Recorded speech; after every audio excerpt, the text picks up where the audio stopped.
भारत की cement industry Bangladesh से करीबन 11 गुना बड़ी है, लेकिन फिर भी भारत के एक राज्य में भारतीय ब्रांड से ज्यादा बांग्लादेशी सीमेंट बिकता है। इनफैक्ट इस राज्य में हो रहे मेजर कंस्ट्रक्शन प्रोजेक्ट्स में बांग्लादेशी सीमेंट का इस्तेमाल किया जाता है। आज एक ऐसे फैक्ट को आपके सामने रखने की कोशिश करूंगा जिसके बारे में आप में से शायद ही कोई जानता हो, लेकिन इस खबर को सुनने के बाद आप खुद हैरान होने वाले हैं। आगे बढ़ने से पहले आप चाहें तो इस चैनल को सब्सक्राइब करके अपना सपोर्ट हमें दे सकते हैं। इस छोटे से काम से हमारे इस चैनल की काफी बड़ी मदद होती है। ये नॉर्थ ईस्टर्न राज्य है त्रिपुरा, जिसकी 856 किलोमीटर की बॉर्डर लाइन बांग्लादेश से लगती है और बांग्लादेशी गुड्स का भारत में सबसे बड़ा मार्केट है। ऑलरेडी मैं इसको लेके एक वीडियो बना चुका हूं कि कैसे खाने पीने के बांग्लादेशी गुड्स त्रिपुरा की दुकानों में धड़ल्ले से बेचे जाते हैं। लेकिन हाल ही में एक चौंकाने वाली रिपोर्ट ने दावा किया है कि बांग्लादेशी सीमेंट भी त्रिपुरा में पहली पसंद माना जाता है। द बिजनेस स्टैंडर्ड की इस आर्टिकल के मुताबिक हर दिन त्रिपुरा में 60 से 70 टन बांग्लादेशी सीमेंट इंपोर्ट किया जाता है और न केवल हाउसिंग प्रोजेक्ट्स और कमर्शियल बिल्डिंग्स बल्कि देश की सरकारी बिल्डिंग्स के कंस्ट्रक्शन तक में बांग्लादेशी सीमेंट ब्रांड्स घुसे पड़े हैं। बात करें पूरे साल की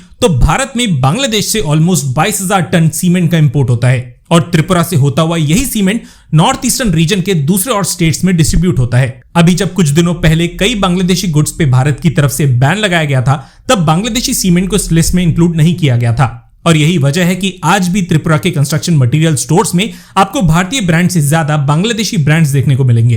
यह हाल तब है जब भारत एक महीने में जितना सीमेंट प्रोड्यूस करता है उतना सीमेंट बांग्लादेश पूरे साल में प्रोड्यूस कर पाता है। नंबर से समझे तो 450 मिलियन टन के साथ भारत सीमेंट प्रोडक्शन के वर्ल्ड रैंकिंग में दूसरे नंबर पे आता है। वहीं बांग्लादेश में हर साल केवल 40 मिलियन टन सीमेंट का प्रोडक्शन किया जाता है और वर्ल्ड रैंकिंग में बांग्लादेश 40वें नंबर पे है। खैर, बात करें मेन खबर की तो त्रिपुरा में बांग्लादेशी सीमेंट के डोमिनेंस की कई वजह हैं। पहला कारण यह है कि त्रिपुरा में आज भी कोई सीमेंट फैक्ट्री ऑपरेशनल नहीं है और भारत के किसी अन्य राज्य से सीमेंट मंगाने से सस्ता बांग्लादेश से इंपोर्ट करना पड़ता है। इसके अलावा लो लेबर और प्रोडक्शन कॉस्ट की वजह से भी बांग्लादेशी सीमेंट भारतीय सीमेंट से ज्यादा सस्ता पड़ता है। इस रिपोर्ट में चौंकाने वाली खबर भी सामने आई है कि अगरतला का पहला और इकलौता फ्लाईओवर भी बांग्लादेशी सीमेंट से कंस्ट्रक्ट किया गया है। बड़ी और छोटी मिला के आज कम से कम 7 बांग्लादेशी सीमेंट ब्रांड्स त्रिपुरा में एक्टिव हैं और इन ब्रांड्स के कंपटीशन में फिलहाल एक भी भारतीय ब्रांड इस रीजन में अवेलेबल नहीं है और ऐसा भी नहीं है कि इलीगली ये बांग्लादेशी सीमेंट भारत में लाया जा रहा है। इनफैक्ट पिछले कुछ सालों में पूरी सप्लाई चेन खड़ी हो चुकी है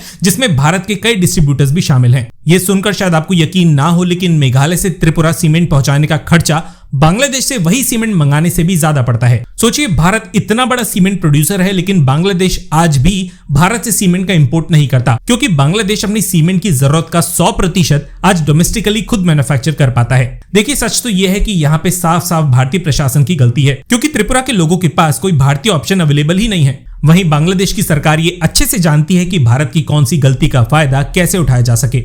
नॉर्थ ईस्टर्न स्टेट्स की डेवलपमेंट तभी शुरू हो सकती है जब इंफ्रास्ट्रक्चर से इस डेवलपमेंट की शुरुआत हो और जाहिर तौर पे हम ऐसे देश को अपनी डेवलपमेंट का हिस्सा नहीं बना सकते जो हमेशा से भारत के खिलाफ खड़ा हो। हमसे सहमत है तो हाँ, वरना कमेंट सेक्शन में ना लिख दीजिएगा और वीडियो को भी लाइक कर दीजिएगा अगर आप हमें यहाँ तक सुन चुके हैं। धन्यवाद। जय हिंद।